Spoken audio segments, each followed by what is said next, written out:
Hi friends, நான் இப்போ சொல்ல போகிற விஷயம் தெரியாமல் நிறைய பேர் நிறைய விதத்தில் கஷ்டப்பட்டுட்டு இருக்கீங்க.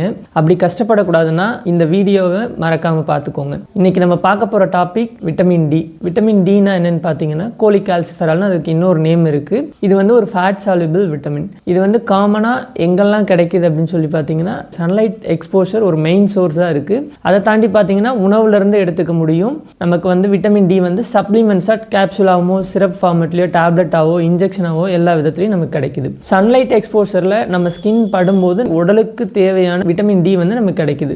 இப்போ பார்க்குற பேஷண்ட்டில் பார்த்தீங்கன்னா நிறைய பேருக்கு விட்டமின் டி கம்மியாக இருக்குது. ஏன் அப்படின்னு பார்த்தோம்னா நிறைய பேர் எல்லாருமே இந்த சன்லைட்டே படாமல் ஆஃபீஸ் ஒர்க் அந்த மாதிரி தான் போயிட்டு இருக்காங்க.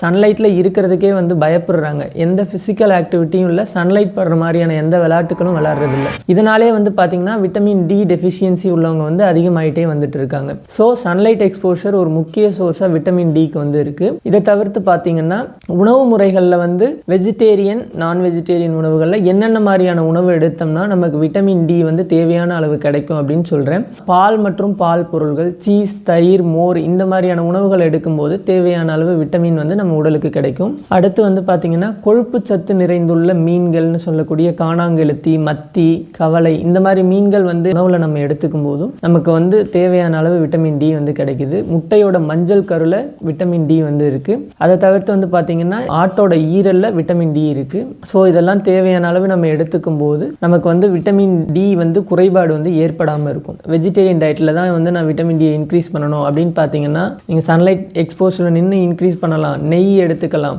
ஓட்ஸ் எடுத்துக்கலாம், தானியங்கள் நிறைய எடுத்துக்கலாம். சிறுதானிய உணவுகள் எடுக்கும்போது நிறைய விட்டமின் டி சோர்ஸ் அதுலேருந்து நமக்கு கிடைக்கும். அது மட்டும் இல்லாமல் பார்த்தீங்கன்னா காளான், ஓட்ஸ் இந்த மாதிரி எல்லாமே எடுத்துக்க முடியும். இது மூலயமாவும் நம்ம விட்டமின் டியை இன்க்ரீஸ் பண்ண முடியும். வெஜிடேரியன் டயட் எடுக்கிறோம், எங்களால் விட்டமின் டி இன்க்ரீஸ் பண்ண முடியாது அப்படின்ற பயம் யாருக்கும் வேண்டாம். எதனாலலாம் விட்டமின் டி குறையுது அப்படின்னு சொல்லி பார்த்தோம்னா சன்லைட் எக்ஸ்போஷர் இல்லாத ஒரு காரணம். அது காமனாகவே எல்லாருக்கும் தெரியும். வெறும் வெஜிடேரியன் ஃபுட் மட்டும் எடுக்கிறதுனால விட்டமின் டி குறையுது அப்படின்னு சொல்கிறாங்க. வெஜிடேரியன் ஃபுட்லேயும் விட்டமின் டி நிறைய இருக்கக்கூடிய உணவுகளை தான் நம்ம முன்னாடி பார்த்தோம். அதை வச்சு நம்ம அதை கன்க்ளூடாக கொண்டு வர வேண்டாம். வெஜிடேரியன் ஃபுட் எடுத்தாலுமே விட்டமின் டி உள்ள உணவுகள் அதிகமாக நமக்கு கிடைக்க தான் செய்யுது.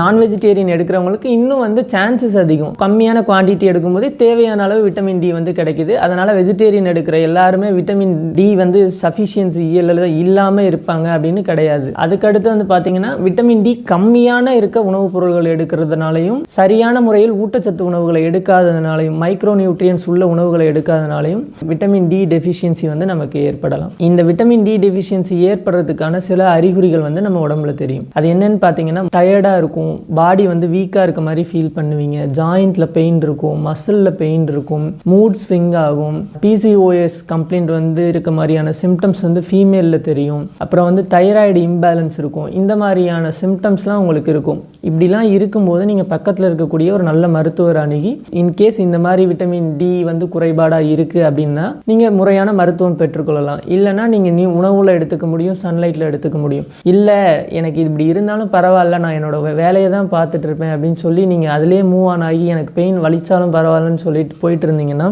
இது சில நோய் நிலைகளை கொண்டு போய் விட்டுரும். அது என்னென்னு பார்த்தீங்கன்னா ஆஸ்டியோபோரோசிஸ்னு சொல்லக்கூடிய அந்த எலும்பு வீக் ஆகும். நம்மளோட எலும்போட அந்த பலம் குறைஞ்சு அது வீக்காக மாறும். அதே மாதிரி ஆஸ்டியோமலேசியான்னு சொல்லக்கூடிய சாஃப்ட் ஆகும். போன் நம்ம போன் சாஃப்ட் ஆகும். அப்போ சாஃப்ட் ஆகும்போது என்ன ஆகும்னா சின்னதாக நம்ம கீழே விழுந்தனா கூட நமக்கு ஃப்ராக்சர் ஏற்படலாம்.